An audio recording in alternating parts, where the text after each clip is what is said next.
permohonan pengujian isu ini menurut dia tidak tepat. Nah, kalau kita ikuti pro kontra tentang isu ini, tentu saja ada banyak pendukungnya. Kalau kita perhatikan di parlemen misalnya, hampir seluruh partai politik, 8 dari 9 partai politik di parlemen itu menolak usulan pengujian undang-undang tentang pemilu. Jadi mulainya adalah itu sebetulnya. Ada permohonan pengujian Undang-Undang Nomor 7 tahun 2017 agar sistem pemilu kita yang sudah proporsional terbuka itu diajukan untuk diubah menjadi proporsional tertutup. Nah, jadi di parlemen hanya ada satu partai politik yaitu PDIP, PDI Perjuangan, yang menginginkan agar sistem pemilu kita dikembalikan kepada proporsional tertutup.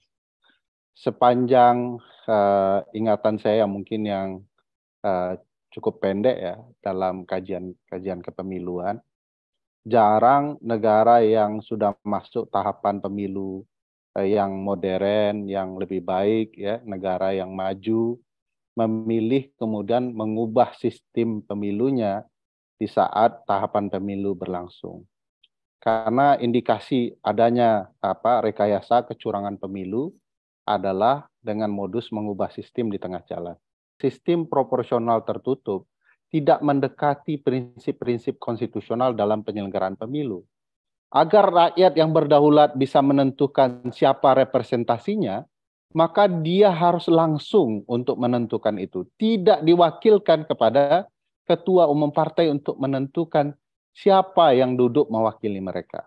Karena prinsip pemilihan umum yang tertutup itu digunakan di zaman Orde Baru yang tentu saja secara prinsip reformasi konstitusi, reformasi hukum yang kita langsungkan dari 98 itu akan sangat bertentangan. Itu sebabnya aspek konstitusional kita melawan konsep sistem proporsional tertutup. Apa saja sistemnya pasti bisa curang, pasti menggunakan money politik. Jadi problematika money politik di sistem pemilu kita adalah satu, bahwa ada kebiasaan dari peserta pemilu untuk menggunakan uang atau merasa uang menentukan segala-galanya. Ada pertalian dakwah ya, kalau dia satu organisasi, satu kepentingan, nanti dia bisa mudah naik di calon nomor urut berapa.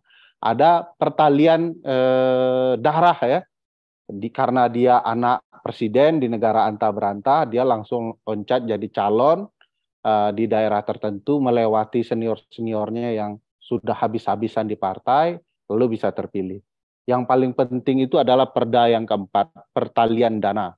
Begitu dia punya pertalian dana, nyumbang ke partai, dengan mudah dia bisa masuk ke urutan tertinggi untuk bisa terpilih. Tetapi kalau dilangsungkan dengan pemilihan tertutup, cukup mempengaruhi elit partai saja. Dengan jumlah uang tertentu, sudah ada kepastian mereka bisa duduk. Sepanjang jumlah uangnya lebih. Kira-kira apa alasan MK untuk mengabulkan permohonan ya? Kalau misalnya arahnya ke sana. Saya jawab langsung Mas Lutfi, sorry. Silakan. Saya merasa tidak ada alasan konstitusional apapun yang bisa dimiliki MK. Pertama, MK sudah mengeluarkan putusan nomor 22/24 PUU 6 Romawi tahun 2008. Di dalam putusan itu, konsep kedaulatan rakyat, konsep sistem pemilu kita mengarahkan bahwa sistem yang paling tepat itu adalah proporsional terbuka.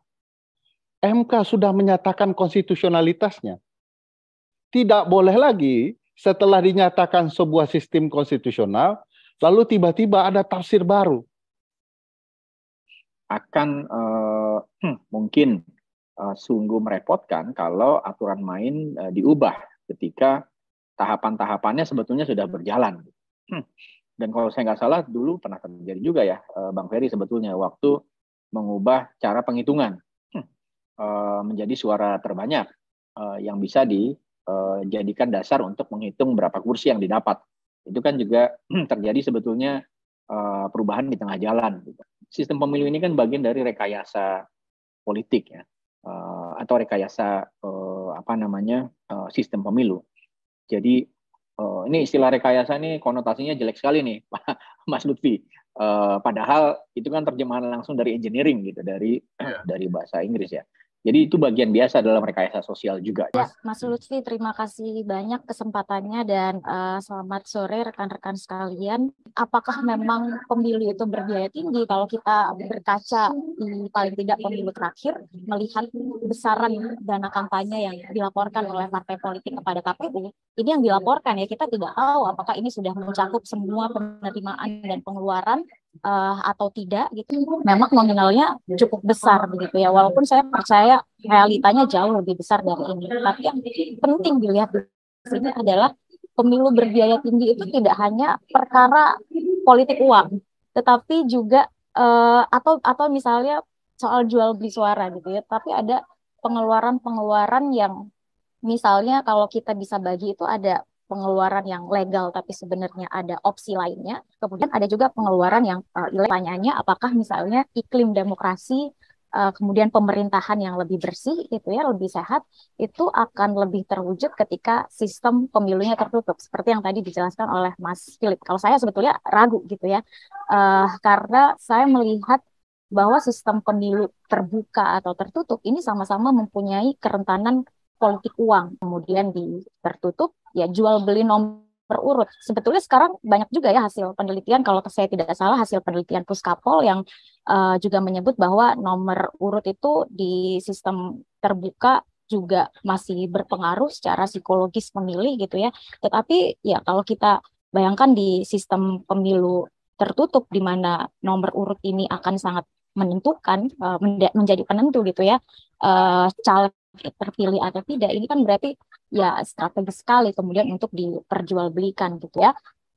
Akan sama saja sebetulnya persoalannya ya sama, ada politik uang, mahar politik, jual beli nomor urut, kemudian juga politik uang juga tetap berpotensi tinggi untuk muncul dan merusak pemilu dan memicu korupsi. Kemudian hari ini yang digaungkan gitu ya kepada publik ya hanya sekedar wacana sistem pemilunya dari terbuka ke tertutup, tapi tidak ada tawaran-tawaran lain.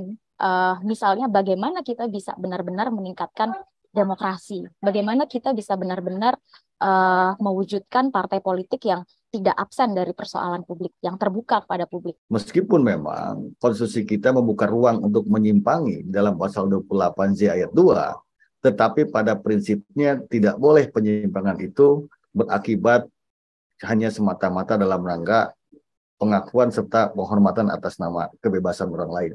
Nah, saya kira memang tadi Bung Peri juga sudah memberikan catatan strategis bahwa sistem proporsional terbuka itu memang relatif lebih dekat dalam perspektif konstitusional kita.